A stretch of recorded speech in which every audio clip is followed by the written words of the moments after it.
Ah, the age-old tale of trading in the 9-to-5 grind for the wild world of entrepreneurship.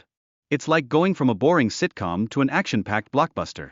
Many brave souls dive into business not just for the money, though that sweet, sweet freedom and self-reliance are pretty enticing too. But hold your horses. While you're dreaming about being the CEO of your own empire, don't forget about the power of new skills, like learning a foreign language. Trust me, when negotiating with an international client, saying "I need more dough" in their language can really seal the deal. But let's be real, the biggest thieves of this learning journey are procrastination and self-doubt, lurking in the shadows like that last slice of pizza you tell yourself you should definitely avoid. And speaking of shadows, let's discuss setbacks, shall we? Failed negotiations are often just a part of the entrepreneurial roller coaster.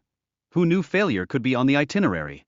Well, overcoming these little bumps in the road takes discipline and resilience, which is just fancy talk for getting back on the horse even when it throws you off.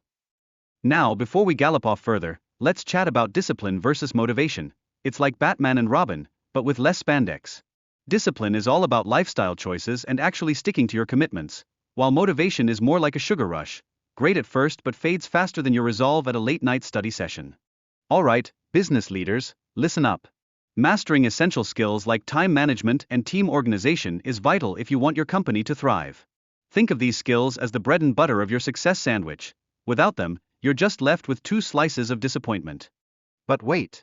Why do so many folks struggle with discipline? It's often due to tackling too many challenges at once, like trying to do calculus while juggling flaming torches. Yikes.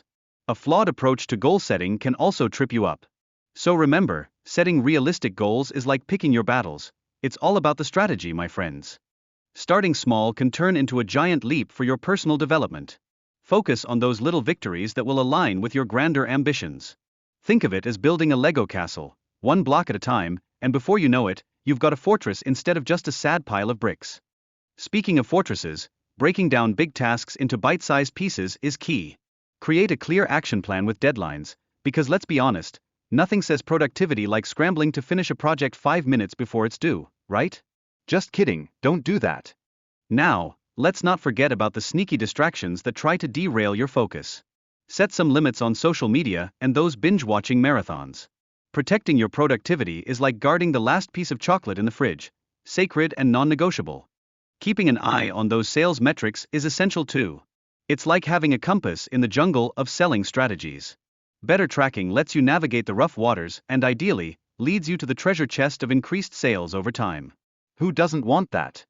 And here's a fun fact, forming good habits is trickier than adopting bad ones, like trying to drop that late-night pizza habit while the fridge calls your name. So, it's all about ongoing effort and maintaining your discipline if you want to reach those long-term goals. But be careful. Once you've achieved a goal, the risk of losing motivation can creep in like an unwanted roommate. It's crucial to set new objectives to keep that fire burning and your ambition soaring. After all, who wants to be stuck in the "I've accomplished it all" rut? Not us.